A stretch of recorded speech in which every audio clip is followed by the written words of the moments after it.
गुरुवार को मुंबई के वानखेड़े स्टेडियम में भारत और इंग्लैंड के बीच खेला गया टी20 वर्ल्ड कप का दूसरा सेमीफाइनल इतिहास के सुनहरे पन्नों में दर्ज हो गया है। वर्ल्ड कप में खेले गए 3 नॉकआउट मैचों में ये सबसे रोमांचक मैच था। इसके रोमांच ने दर्शकों को पूरी तरह से बांधे रखा। मैच खत्म होने के घंटों बाद भी इसका एक बड़ा हिस्सा लोगों के साथ है।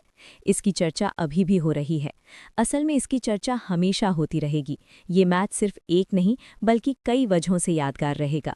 इसमें भारतीय कप्तान सूर्यकुमार यादव की कप्तानी का बड़ा हाथ है। रोमांचक मैच में सूर्यकुमार यादव के बोल्ड, हिम्मती और सबसे बढ़कर उनके समय पर लिए गए फैसलों ने भारत की जीत में बड़ा फर्क डाला। इन फैसलों की चर्चा हो रही है। सूर्यकुमार की कप्तानी और इन फैसलों की खूब तारीफ हो रही है। जल्दी आउट, विकेट जल्दी। करो या मरो की लड़ाई में सूर्यकुमार का पहला बड़ा फैसला बुमराह को पावर प्ले देना था, यानी पहले 6 ओवर में 5वां। ये टूर्नामेंट में अब तक का एक बहुत कम या अनसुना फैसला था, लेकिन इससे भी ज़्यादा खास बात यह है कि ये फैसला कितना सही साबित हुआ, क्योंकि बुमराह ने हैरी ब्रूक को, जो शानदार फॉर्म में थे और सुपर 8 राउंड में धमाकेदार सेंचुरी बनाई थी, पहली ही गेंद पर आउट कर दिया। ब्रूक का आउट होना भारत के लिए एक बड़ी कामयाबी और बड़ा गैप था, और इसके लिए सूर्य की तारीफ हो रही है। दुबे जी सिक्सर के तौर पर लौटे। हालांकि ये फैसला मैनेजमेंट ने लिया था, लेकिन कप्तान की अहम भूमिका होती है। सारी प्लानिंग कप्तान के आसपास ही होती है। इसलिए जब भारत टूर्नामेंट में अपना कुल 8वां मैच खेल रहा था, जो एक ज़रूरी मैच था, तो सूर्य ने बाएं हाथ के स्पिनर शिवम दुबे को चौथे नंबर पर भेजकर हैरी ब्रूक को हैरान कर दिया।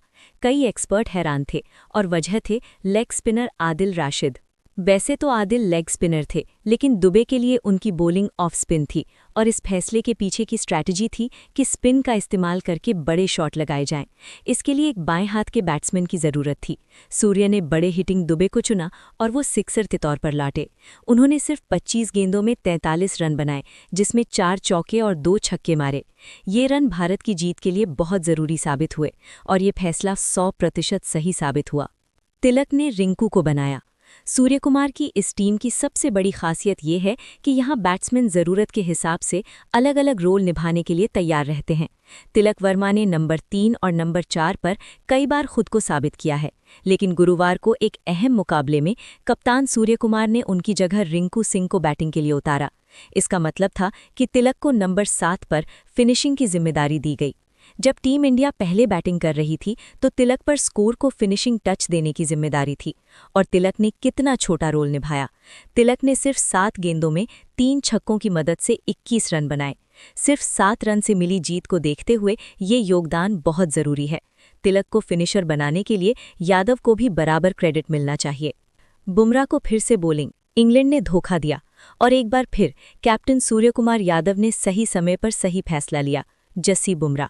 पहले और 16वें स्लॉग ओवर में बुमराह ने सिर्फ 8 रन दिए, लेकिन असली जादू अभी बाकी था।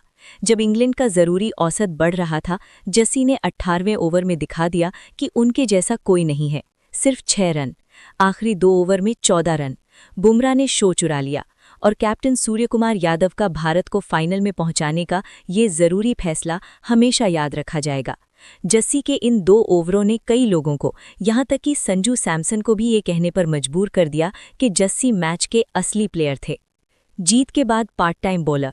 सेमीफाइनल से पहले बड़ा सवाल ये था कि भारतीय छठा बॉलर कौन होगा। भारतीय बॉलर बहुत खराब थे, जिसमें वरुण चक्रवर्ती सबसे खराब थे, लेकिन अच्छी बॉलिंग के बावजूद सूर्यकुमार यादव ने जीत पक्की होने तक छठे बॉलर या पार्ट टाइम बॉलर का इस्तेमाल नहीं किया, और जब इंग्लैंड को आखिरी ओवर में 30 रन चाहिए थे, तो उन्होंने आखिरी ओवर शिवम दुबे को दिया। हालांकि इससे कोई फर्क नहीं पड़ा कि उन्हें हिट मिले या कम रन दिए। मैच का फैसला उस ओवर से पहले ही हो गया था। सूर्यकुमार यादव का फैसला सबसे अहम था, और इसकी खूब तारीफ हो रही है।